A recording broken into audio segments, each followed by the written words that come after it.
All right. Hello, everybody. Welcome back to the Motown Sports Talk podcast. I'm your host, Jordan. And as always, I'm joined by my co-host, Jimmy. How you doing today, Jimmy? Doing great. Getting excited for training camp. Starts in about 2 weeks. Yep, we're getting close. We actually have Tigers baseball being played today. I've seen a few highlights on Twitter of that going around. And the NBA is getting ready to start up here at the end of the month. So, again, a lot of things leading up to hopefully we can have a normal NFL season this year. But we also have some conflicting reports we'll discuss later in today's episode. But before we get started, I do want to mention that we have been uploading a lot of our episodes to YouTube lately. And if anyone hasn't seen that, you should definitely go over and check us out on there and subscribe as well. And you can also see our beautiful faces as well. That's always a plus, right? So, yeah, it's just Motown Sports Talk on YouTube. You can find us there. And again, we're still obviously uploading on all our normal podcast things. You can find us Spotify, Apple Podcasts, Google, all those places. So now that we have our own little promotion out of the way, the most recent update we want to discuss is something came out from Oakley this morning, and they're going to be putting this type of sort of like the eye shield that they have on the face. They're going to be putting a mouth shield with vents, some type of vents or filter over top of it to obviously help prevent the spread of COVID-19. And again, I don't really have much to say on this. They kind of look pretty funky. You can obviously just look them up on, I'm sure I see on ESPN or Oakley's website. But I guess, again, obviously, Jimmy, with you being a doctor, I want to get your opinion. Do you really think that this will help prevent, even though with like offensive and defensive linemen so close and all that stuff? Like, what do you think? Yeah, so I'm looking at the ESPN.com where they have a SketchUp of these face masks, face shields. It looks like there's some kind of filter over the mouth area. Yeah. So it's potentially a little bit restrictive and can annoy some players. Hmm. The issue with any kind of risk reduction regarding COVID is you want to decrease the most risky things first.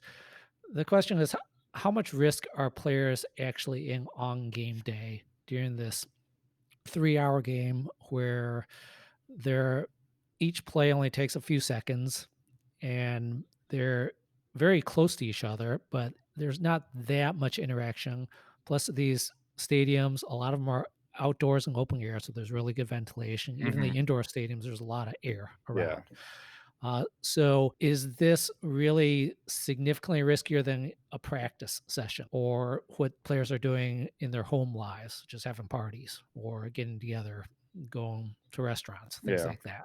So, yes, these face shields may decrease the transmission or decrease aerosolization of the virus, but how much of a difference is it really going to make? That's really uncertain. Hmm. A lot of what the NFL is doing is probably optics related, PR related to make it look like they're doing a good job taking care of players. And Hmm. I don't blame the NFL for doing it Of because they course. take a lot of criticism for many different things. So anything they can do to show the public that they're trying to take care of their players has some value from a PR standpoint. Yeah, that I completely agree with you. With there being so much uncertainty surrounding if there will be an NFL season, them just trying to again show that they're motivated to try and help prevent the spread in any way that they can, that any way might help. And again, this isn't, I don't think this is confirmed to be a thing. I think they're just going to be testing it out during training camp and stuff like that. So again, we'll see.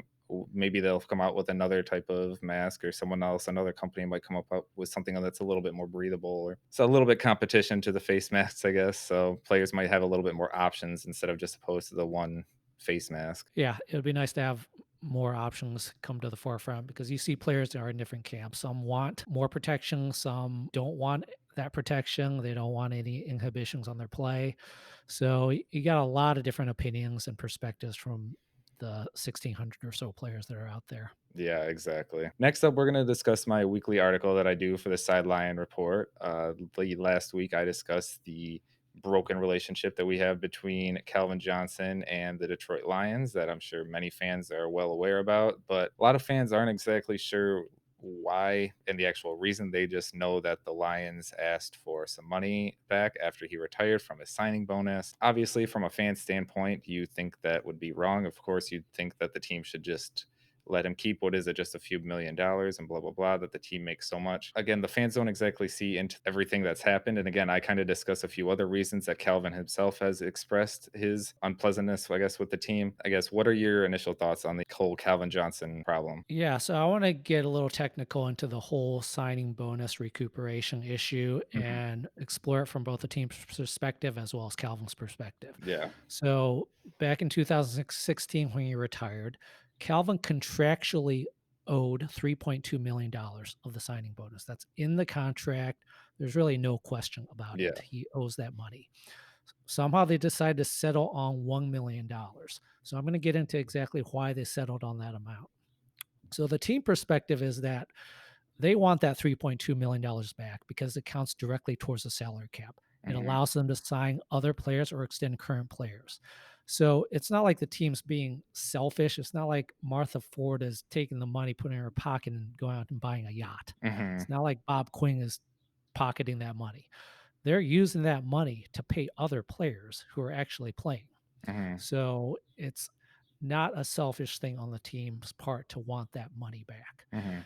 Now, Calvin's perspective might be that he's seeing other teams forgive the signing bonus money, such as most recently, like Tony Romo with the Mhm. Cowboys. So maybe he felt that the Lions should have done the same. But without question, contractually, it is clear cut that he owed the prorated portion of the signing bonus. Mhm. So the question a lot of fans and people might have is why didn't the Lions draw a hard line and say we want the entire money back? That's what it says in the contract. We want 3.2 million. Yeah. Well, the reason is Calvin had some leverage in trying to decrease that recuperation. Mhm. He could delay filing for retirement until the last possible moment, which could have been the eve of training camp, for example. This would cause his salary to remain on the books until he formally files for retirement. His salary at that time was around $20 million dollars or Mhm. so. So that's a huge number that would remain on the books, which means the Lions would not be able to use that money to go and sign free agents. Mhm. If he wanted to even press it further, he could threaten to malinger, which is basically pretend to be injured or uh, milk an injury and say, basically, I'm not going to play, which would Mhm. force the Lions to cut him. If the Lions cut him, Calvin gets to keep his entire signing bonus based on the contract terms. Mhm. So what ended up happening was he threatened the Lions with delaying filing for retirement. How do I know this for sure? Here's the timeline. Calvin Johnson filed for retirement on March 8th, even though he knew he was ready to retire weeks beforehand. Guess when free agency started in 2016? March 9th. So Calvin and his agent, without question, were using the leverage of tying up his salary through the free agent period Yep. to decrease that signing bonus clawback. So that forced the Lions to make a decision. Okay, do we want to draw a hard line and get that 3.2 million back, which contractually we're going to be able to get back?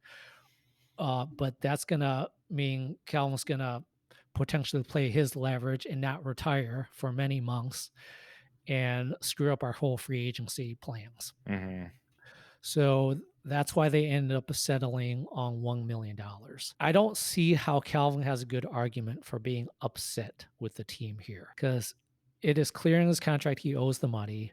If he didn't understand that, that's sort of on him or it's on his agent for not explaining it clearly. Mhm. The Lions were right in trying to get the money back. They had a good argument to get the money back. Of course. In 2016, if Calvin Johnson delays his retirement, we don't get Marvin Jones. Marvin Jones signed for 5 years, $40 million that year at which is $8 million a year. Mhm. So we lose out on a bunch of free agents. Marvin Jones has been a fantastic player for us Oh during yeah. his entire contract. So we don't get him. If Calvin Johnson doesn't give us the $1 million back, there are some of these fringe guys that we're not able to sign or pay as free agents. Mhm. So that money does matter from a team standpoint. Oh yeah, for sure. People don't understand that. Again, there's so much that goes on behind the scenes and a lot of stuff that's not revealed like that, such as all the leverage. And people again don't point out that type of timeline like that just to realize what's actually going on with the team. So I would love it if Calvin gives a little bit more perspective about why he's so upset with the Lions for getting that $1 million back. There's no question he's upset because he's come out publicly and said, "I'm not going to be on good terms with the Lions until they give me my money back." He feels like it's his money, even though contractually it really isn't his money. Right. And the Lions even were willing to settle for a lower amount than what they were actually owed. Exactly. So if Calvin wants to come onto our podcast and give a little bit more perspective, maybe there's something that we're missing here about why he deserves to keep that money. But I would like to hear it more because I don't get his argument. His argument doesn't hold much water. Yeah, and again, I feel like it's just him kind of holding his tongue in a little bit because it seems like again we've mentioned this before. It seems like once a year he comes out and has some type of slander at the Lions, which I'm honestly surprised he didn't say anything when he went on Glover's Quinn's podcast. Which again, I'm sure like Glover Quinn initiated when he got on there that he wants it to be more of a positive thing. He doesn't want it to be a negative, just bashing of the team and all of that. They wanted it more of a positive vibe. So I understand that, but and usually, I'm sure eventually he's going to come out maybe with a full reason. Maybe he might write a book or again, just go on some other podcast and reveal a lot more information as it's pretty much all players, all retired players are starting their own podcast now as well. So, Well, I appreciate Glover Quinn for keeping things positive and appreciative because Glover didn't leave the team on the best of terms either. He had some right. bad things to say about Patricia and Quinn. So it was really nice to see both guys staying positive and just sort of reminiscing in a nice way. Yeah. It really made me like those guys. Those two guys are good guys. Yeah. They're real good, classy guys, and those are two of the best Lions we've had in the past 10 years. Oh, yeah. So it'd be great to see both those guys come back into the fold and come back for Lions reunion someday.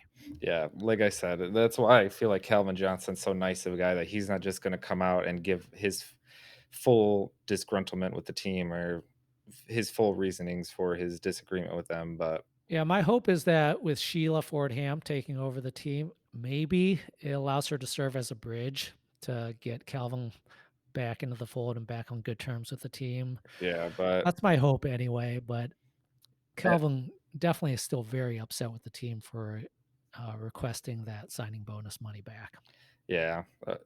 We'll just have to wait and see, and hopefully, maybe one day, just like Barry Sanders initially had his displeasure with the team when he first retired, now he's an ambassador and still supports the team. So maybe Right. one day Calvin will be back at that point. And Calvin's still living in Michigan. He's got business interests in Michigan, so he's still in the area. Mhm. So it would really be nice to see them come to good terms. Yeah, maybe one day. That's all we can hope. So we'll move on. And next up, we're actually a bit late on this news. It kind of snuck under our noses, but the Lions hired two new analytics coaches, one of them being Michael Pelfrey, who was previously an analytics intern with the team for, I believe, around the last 2 years, it's stated. And the second one being Caio Brigente. I believe I said that right, who he was recently one of the college division finalists at the 2020 Big Data Bowl.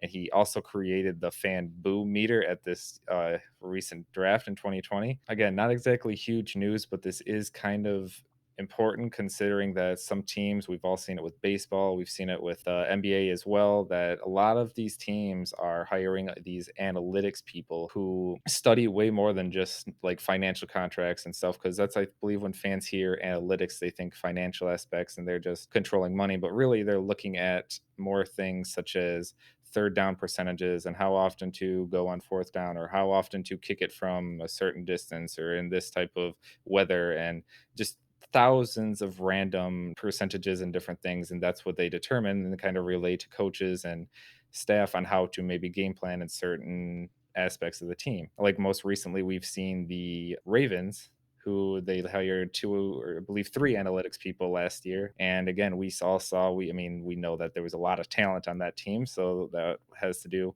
But I believe, as you mentioned before we got on air, Jimmy, that they were the highest in fourth, going for it on fourth downs last year. They went for it a lot, that's for Yeah. sure. Yeah. So again, it's just random, like little stats like that they look into in different things that determine how maybe a team may play out. So again, I know you know a little bit more about this, Jimmy. So what were your thoughts on the Lions bringing in a little bit more analytics? Yeah, I love to hear this because I love analytics, especially when it comes to game day management. Hmm. Sheila Fordham, during her introductory press conference, mentioned analytics as well, that she wanted to get to know the analytic team better. Yeah. So hopefully, this is a sign that the Lions really fully embrace analytics in game day strategy. Hmm. And the two most glaring examples of game day strategy are fourth down and going forward on 2 point conversions. Hmm. As far as going for on fourth down, almost all NFL teams are way too conservative in this. Hmm. There used to be this New York Times bot, which had its own Twitter feed, which would in real time tell teams whether they should go for it on fourth down or not. Well, almost always teams wouldn't be going for it on fourth down when they really should have been. Yeah. So that's something I'm going to be really keeping an eye going forward on this season to see if we see any game day strategy changes Hmm. and seeing the Lions go for it more on fourth downs. Yeah. The other one was going for it on 2 point conversions. Hmm. The past two seasons, we've seen teams convert 2 point conversions at a 49.4% rate. Unfortunately, according to Pro Football Reference, the Lions are 0 for 7 in the past 2 years. And I'm not a math major, but I'm pretty sure that's a 0%. So, unfortunately, we need to get that closer to 50% before we can even use a lot of this analytics and statistical probabilities as far as going for on the 2 point conversions. But we Exactly. did see a big change last year in the Cowboys game. The Lions were down 14. They scored a touchdown to close it to 8, and they went for two, which, from a statistical standpoint, is the right move. There was some controversy at the time, but no question, statistically, is the right move, assuming you're converting at close to 50%, Yeah.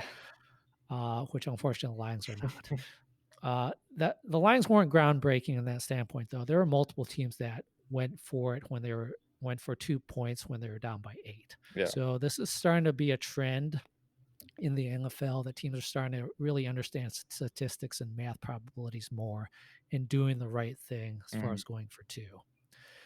It's also interesting that it's a good idea to go for two when you're down by 4 points as well. Hmm. So there's these little quirks in math that teams can take advantage of if they have a good understanding of statistics and analytics. Yeah, I know this is kind of a little bit irrelevant, but almost anyone who plays Madden enough, plays it consistently enough, can know Yeah. that again is pretty good with analytics. Again, with points like that, okay, if I go for a 2 point here, I'll only need a field goal on the next drive to get ahead, and just all little quirky things like that. That I know Madden players can't be analytics professionals for an NFL team, but it's all little things like that. And then, as you mentioned earlier, it also takes the execution power on the team to be able to actually do it. Just because it's the smart idea to go for a 2 point conversion doesn't necessarily mean that you're going to execute it every single time and you have the talent to do it every single play. Yeah, with the Lions' poor running game over the past 10 years, going for on fourth downs and going for 2 point conversions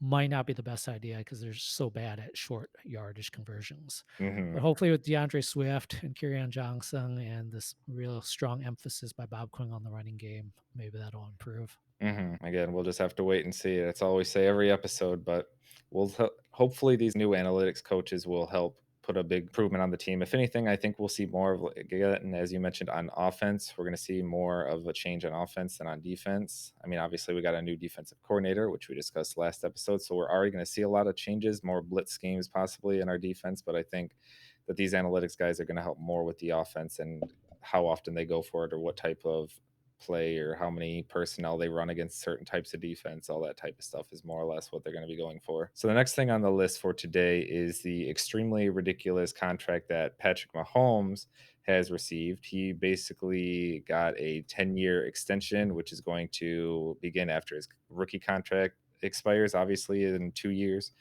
And so it is a grand total of $477 million with 26 million in bonus incentives to make it a total of 503 million potentially. this is the first time ever that an NFL player has had the richest sports contract in all of sports. That's usually reserved for baseball, is normally where we see this type of money and this type of length of contract. Again, Jimmy, if you just want to briefly discuss like what this means for the NFL in general and the future of quarterbacks about to get their next big extension, if we could see this trend of just length or amount of money, maybe. I know it's a really a backloaded contract, and a lot of players or analytics people have stated that towards the end of his contract, it's actually going to match up with the standard of what a quarterback should be making at that time. So, again, I guess, what are your thoughts on this affecting the future? Yeah, my first impression was this is why I like the NFL as opposed to, say, the NBA. Star players stick with teams. They are willing to sign long contracts, and you see the superstars stay with teams for a long period of time. We see Hmm. Stafford with the Lions for 10 plus years, Aaron Rodgers playing forever with the Packers, Calvin Johnson playing 9 years with the Lions. Hmm. So it's nice to see the great players and the star players stick with the same team long term. Hmm. I think it provides fans some consistency, it gives you something to root for, and it avoids these disruptive elements where one day you're rooting for a certain guy and the next day you're vehemently rooting against them. Hmm. So they're the NFL does a really good job with their contracts incentivizing guys to sign early by being able to offer big signing bonuses so they get that money right away as opposed to having to wait until their current contract expires. Hmm. So it's real nice what the NFL does from a contractual standpoint to get guys to sign long term. Hmm. Now, as far as Mahomes' actual contract, it, I think a lot of people would agree that it seems to be a team friendly deal for the most part. And I would generally agree with that. Hmm. You look at his salary cap numbers right now, his salary cap hit for this year is 5.3 million, which is just insanely low. Yeah. And that shows you that the biggest advantage in the NFL right now for teams is when you get a star quarterback on a rookie deal. Yep. Now, the future years, it increases to 25 million next year, then 31, then 42, then 40. Compare that to Stafford, who has a cap hit of 21 million this year, then 33, then 26. So it's really about the same type of cap hit that Stafford is having over the next 2 or 3 years. So that's a very team friendly thing for the next few years. Yeah. As far as the total length of the contract, as well as the huge $500 million number, the agents and the player have a incentive to balloon these numbers so they can brag about signing the biggest contract in sports history. Mhm. We don't know how much Patrick Mahomes is actually going to make until 10 years from now. He Exactly. could actually make more because he might sign an extension 5 or 6 years from now, giving him a huge $150 million signing bonus. So Right. the realistic length of this contract might only be 5 to 6 years, after which the salary cap numbers really balloon. Hmm. So I don't get caught up in the total value of the contract. Yeah, I agree. Again, there's so much that can happen within 10 years too. And we see again, we see this with baseball teams and players who signed long-term contracts. They almost never finish their contract, whether they get cut or traded or possibly, like you said, maybe even sign an extension that maybe shifts money somehow or gives them more money back end again, which is back the money up more, and then they possibly don't finish that so there's so much that can happen when you just see a 10-year contract for any again with any player, whether it's NBA, baseball, or anything. It's more than likely that they are not going to finish out that just initial 10-year contract. Something is going to be rearranged or changed or anything in that time. Yeah, the difference with baseball, those contracts are fully guaranteed. So we know they're getting all that money unless they actually retire. Again, yeah, that's one thing. I'm not sure if I just haven't found it yet, but I haven't seen exactly how much of that contract is guaranteed for Patrick Mahomes. I'm pretty sure over 100 million is guaranteed, but Yeah, the money is 63 million is guaranteed at mm, signing and 141 million is guaranteed for injury only. hmm, There's some gray area with guarantees yeah, because like his current upcoming year's salary maybe that doesn't count as a guarantee, but they're not cutting him for this year, obviously. So right, that technically is, well, not technically, but in real life, it is a guarantee. yeah, exactly. Now, why would Mahomes sign such a long contract when it seems to be possibly a team friendly deal? just a lot of value and stability and security Mhm. when you can sign a long contract with a team that you like. Of course. There's value in having a legacy with one team for a long time. There are promotional reasons to do it. There are fan reasons to do it. Of course. Everybody loves you. You can go to reunions with the team. You can get a job with that team in the future. And I think There are a lot of reasons why a guy would want to sign a long-term contract with one team. yeah, and I think that you mentioned it just there. I think that's one of the main reasons that the Chiefs themselves were willing to give him such a big contract because of his marketability. He's such a friendly guy. He's so all the fans love him, all the kids love him, all the players love him. Everyone can get along with him so easily. Again, he's a good locker room guy. So that's Yeah. why the Chiefs are willing to give him such a long-term contract because they know that hopefully he's not gonna nothing bad is gonna come out, no bad story. He's not gonna like do anything wrong, or again, he's not just become a jerk in the locker room all one day. So that's why they're willing to do that type of deal. Yeah, you're absolutely right. Character is a big factor in all this. If he was getting in trouble off the field or had character issues, then the Chiefs are a lot more reluctant to give such a long contract. Exactly. Like look at someone who else on their team who I'm sure is not going to be getting another contract, like Tyreek Hill, who Yeah. is probably going to Yeah. demand a huge contract coming up soon. And I don't think that, again, with all of his background, I don't think the Chiefs are willing to give him a long-term, high-paying contract. Yeah, it's all case by case. Depends on how good the guy is. Tyreek Hill is just a incredibly good and impactful player right now. So they were willing to extend him. I think it was last year, a couple years ago. But if Mhm. his play drops off at all, those character concerns come to the forefront and really change things. Oh yeah, exactly. And two more things I want to mention real quickly on the Patrick Mahomes deal. One thing is, do you think that possibly they could be extending Andy Reid out and try to do a Tom Brady, Bill Belichick? Because if they are securing Patrick Mahomes for 10 years, do you think if obviously Andy Reid's going to be have to be willing to coach for that much longer, but do you think if he wants to that they might be willing to keep that tandem together? Again, I follow a lot of random people on Twitter and there's a lot of arguments by a lot of people that state Patrick Mahomes is not he if he played for any other team, any other coach, even Bill Belichick, he wouldn't be nearly as good as he is with Andy Reid as his head coach. So, do you think that they might try to do that? Yeah, no question. Andy Reid's one of the best coaches in the history of pro football. You see what he did with the Eagles Mhm, prior. He had a long 10 plus year run with Donovan McNabb. They had a great offenses through that whole time, were very successful. And he made the Chiefs a successful team right off the bat with mhm, Alex Smith and now with Patrick Mahomes. So no question that Andy Reid has a big part of why Patrick Mahomes is successful. We don't know exactly how much, but if I'm the Chiefs, I'm extending Andy Reid as long as I possibly can. It looks like he got a 5-year extension back in 2017, so he's up at 2022, but mhm. I'm more than happy giving Andy Reid a 10-year contract extension if I'm the Chiefs. Yep. I don't really have, I guess, a debate. I personally think that Patrick Mahomes is an amazing quarterback. I honestly think he's kind of comparable to Stafford. That is one thing that kind of bugs me that I remember back in the day when Stafford had all these I know we're kind of getting off topic right now, but Stafford would have all these sidearm throws or these amazing throws and people would criticize him for that. And now Right. Patrick Mahomes is doing these same baseball style type throws and people are praising him for it. Where again, like Stafford got criticized for it back in the day. So that's kind of one thing that bugs me. But again, there is no denying that I think Patrick Mahomes is an amazing quarterback who makes some outstanding throws. Yeah, I think people are coming around to accepting Stafford's sidearm throws and come to realize that that's not a bad thing. Yeah, I think he got some heat early on because the team wasn't winning. Winning cures everything, of and course. Patrick Mahomes has won. He's won the Super Bowl already, Yeah, so he can do whatever he wants. He can throw no look passes like he's done. He can close his eyes and throw it. He can throw left handed. It doesn't matter if you can win. exactly.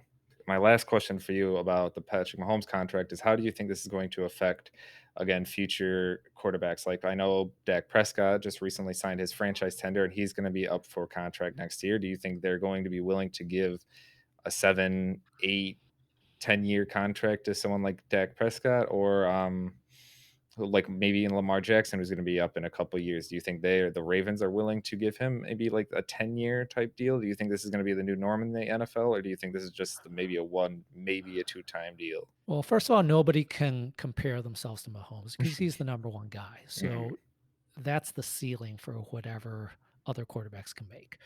As far as teams willing to give quarterbacks longer term deals, I think they want to give their quarterbacks longer term deals because it keeps them under control. Yeah.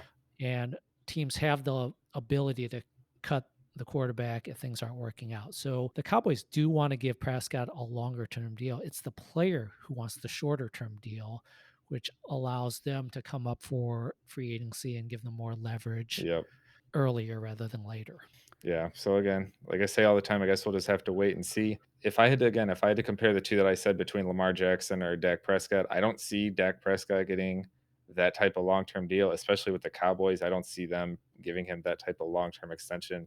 Maybe possibly if the Ravens, again, if maybe Lamar Jackson is willing to take that, I do possibly see him if he can continue his high level of play that they might be willing to give him a very long-term contract. But Well, that's the key point. Can he continue that level of play? mhm, He plays a very unique style of play that with a lot of running. How long is that sustainable? yep. And potentially can the defenses catch up and find a way to stop him? So giving him a longer term deal, I think, is riskier than giving Prescott a longer term deal. Prescott's more of your typical quarterback. Mhm. We've seen it, yeah, we've seen that obviously with the most recent notable case is Robert Griffin III, who he's still a decent quarterback, but obviously he cannot run like he used to, and he's nowhere near as fast as he used to be after all these surgeries. So all those running quarterbacks, I mean, you could make the argument for Russell Wilson, but I wouldn't necessarily call Russell Wilson a running quarterback. I think his offensive line is just so bad that he has to run and evade all the time. So, but Yeah, his game isn't running for a lot of yards. His game is his incredible ability to extend plays. yep, He's just a very quick. He's like a running back. He's like Barry Sanders with a yeah, great arm. So he's not this Lamar Jackson type super speedy running quarterback. yeah. It's like we talked about with Cam Newton last week. Cam Newton gets a lot of his play and a lot of his value out of his ability to run and his Mhm. ability to power short-term yardage, short yardage gains, those kind of things. So if these quarterbacks lose a little bit of athletic ability, it can impact them more than your typical drop back passer like a Dak Prescott. Exactly. So, our last topic for today is kind of, again, some big news questioning if we're actually going to be having a NFL season coming up. First off, the NFLPA has recently issued a request stating that they believe the whole NFL preseason should be canceled, not just the two-game shortened, but the actual whole preseason should be canceled. I haven't been keeping up with that. I'm not sure if they have come to a conclusion on if that's actually going to happen. As far as I know, it's still just the two-game shortened preseason, but the Big 10 in the NCAA football conference has confirmed that they're going to be doing a conference only um, season this year, which is obviously to reduce travel and to try and reduce exposures and just basically more safety precautions, all in general. So this is obviously putting in jeopardy more of the regular NFL season happening. So I guess again, you know way more about kind of what's going on with this whole COVID thing. So what are your thoughts on this, Jimmy? Yeah, there's a battle right now between the NFL and the NFLPA regarding the preseason, the protocols, and the number of preseason games. The NFLPA released a formal letter saying they did not want any preseason games because it wasn't medically a good idea. Mhm. Now, I want to point out that they weren't fully there. There was a little bit they were leaving out in that letter, which is money. Money counts in all of this. Mhm. If the players were getting paid their full amount for these preseason games, they wouldn't have any issue Y- with playing them Yeah, because they're not arguing that they don't want to play regular season games. exactly. They're just arguing they don't want to play the preseason games. The way the salaries work is they get paid 1/17th of their salary for each regular season week. Mhm. So they're not getting anything to take additional risks during these preseason games. As far as how much actual risk there is in playing the preseason games, I don't think there's any additional risk beyond a typical practice or training camp Right. practice. The main additional risk is getting on the airplane for 1 to 3 hours and staying in a hotel room. Those are where the additional risks occur. Mhm.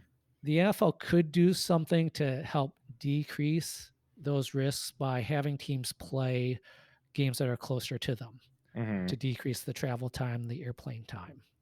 The NFL has said that gonna they want to play weeks 2 and 3. I actually think they should play week 1 to try to get a game in as soon as possible so that they have time before the regular season to adjust any protocols. Yeah. So I think they should try to play week 1 and 3 as Mhm. opposed to week 2 and 3. But right now they're going for weeks 2 and 3.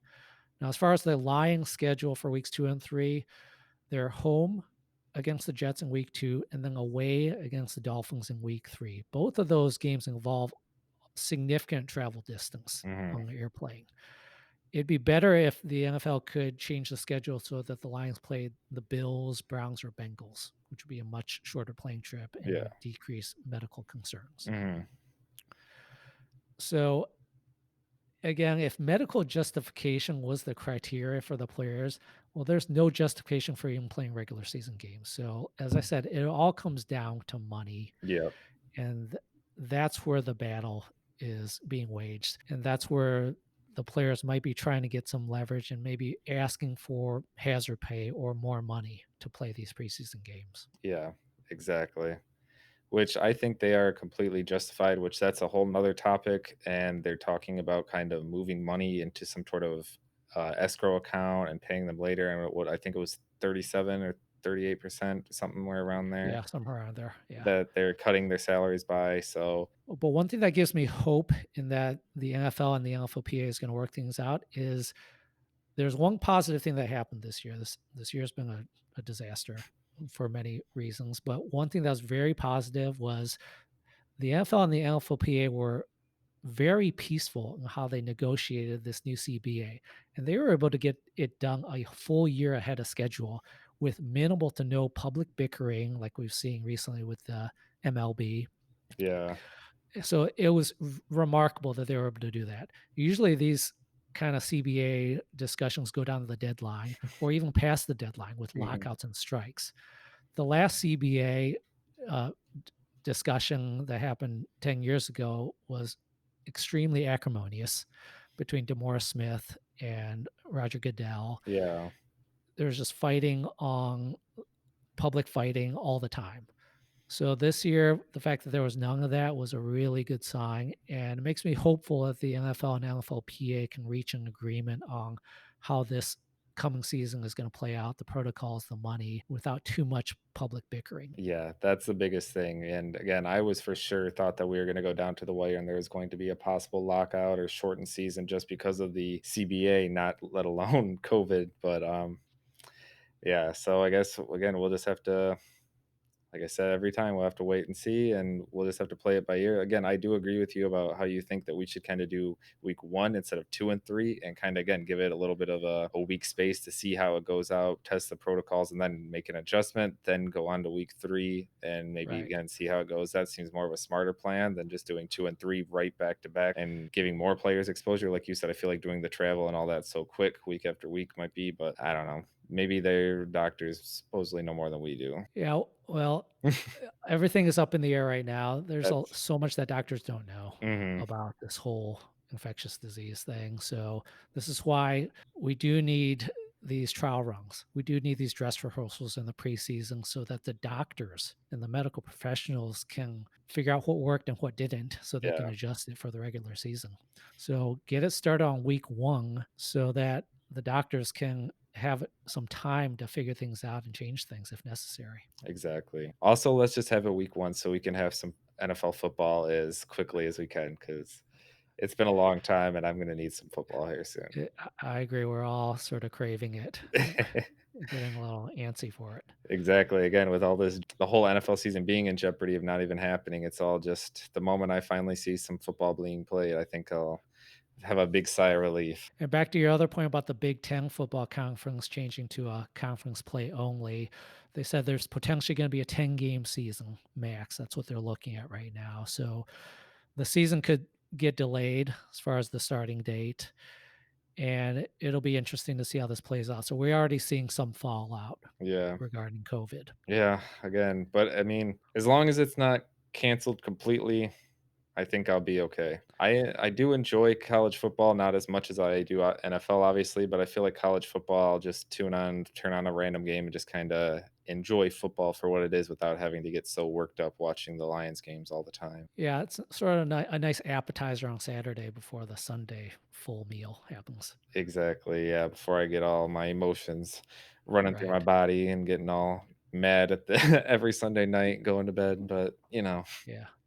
Now, there is a chance that the college football season is going to be postponed or canceled. The Ivy League already canceled all fall sports. yep. So they're looking at if they're going to have a football season, it's going to be in the spring. Yeah, and I know some other NCAA conferences, big conferences have discussed same thing, having their moving it to the spring as well, but they would if they did that, they would say do the same thing, just be a conference only type schedule. Yeah, it'll be interesting to see how the college playoff system works if all these conferences are only doing conference play. With no interconference play, I don't even know how you compare the strengths of different conferences.